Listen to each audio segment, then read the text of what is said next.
ในวันที่26พฤษภาคม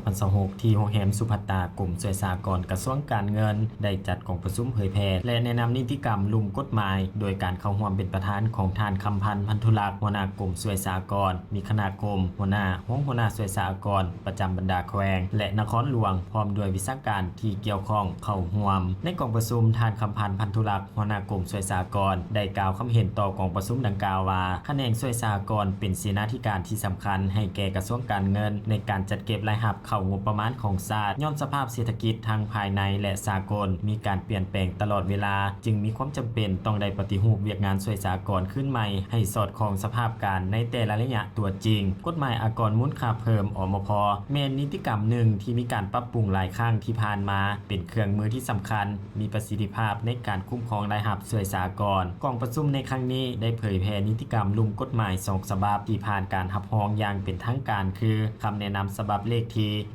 1080/กงลงวันที่23มีนาคม2026ว่าด้วยการหักอากรมูลค่าเพิ่มส่วนเข้าแบบกำหนดของจุลวิสาหกิจและวิสาหกิจขนาดน้อยคำแนะนำฉบับเลขที่1079/กงลงวันที่23มีนาคม2026ว่าด้วยการขอและส่งคืนเงินอมพ.อัตรา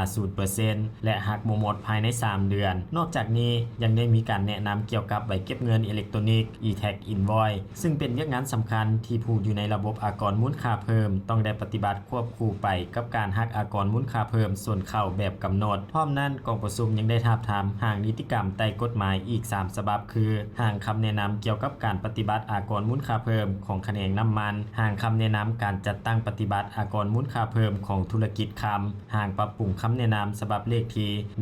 1939/กงลงวันที่12เมษายน2021ว่าด้วยการจัดตั้งปฏิบัติกฎหมายว่าด้วยอากรมูลค่าเพิ่มกองประชุมเผยแพร่และทาบทามบรรดานิติกรรมดังกล่าวสุดที่มีความหมายสำคัญแน่ใส่เฮ็ดให้พนักงานของแขนงช่วยสหกรณ์ได้ลงเลิกด้านวิชาการเพื่อพันขยายและปรับปรุงห่างเนื้อในนิติกรรมดังกล่าวให้มีเนื้อในครบถ้วนสอดคล้องกับสภาพการขยายตัวเศรษฐกิจในแต่ละระยะให้เป็นเครื่องมือคุ้มครองรายรับงบประมาณแห่งรัฐให้มีประสิทธิผลสูงตามทิศสร้างเป็นเอกราชเป็นเจ้าตนเองในระยะใหม่กองประชุมเผยแพร่และทาบทามนิติกรรมครั้งนี้ได้รับการสนับสนุนจากโครงการปรับปรุงการคุ้มครองการเงินแห่งรัฐระยะ3โดยผ่านธนาคารโลกกระทรวงการต่างประเทศและการค้าออสเตรเลียและสหภาพยุโรปตอนท้ายกองประชุมประธานกองประชุมได้เน้นหนักให้พนักงานแขนงช่วยสหกรณ์ทั้งศูนย์กลางและท้องถิ่นจงเอาใจใส่คนครัวและนำเอาเนื้อในจิตใจของนิติกรรมเหล่านี้ไปเผยแพร่และจัดตั้งปฏิบัติเรียกงานตัวจริงในขอบเขตความรับผิดชอบของตนให้มีประสิทธิผลสูงสุด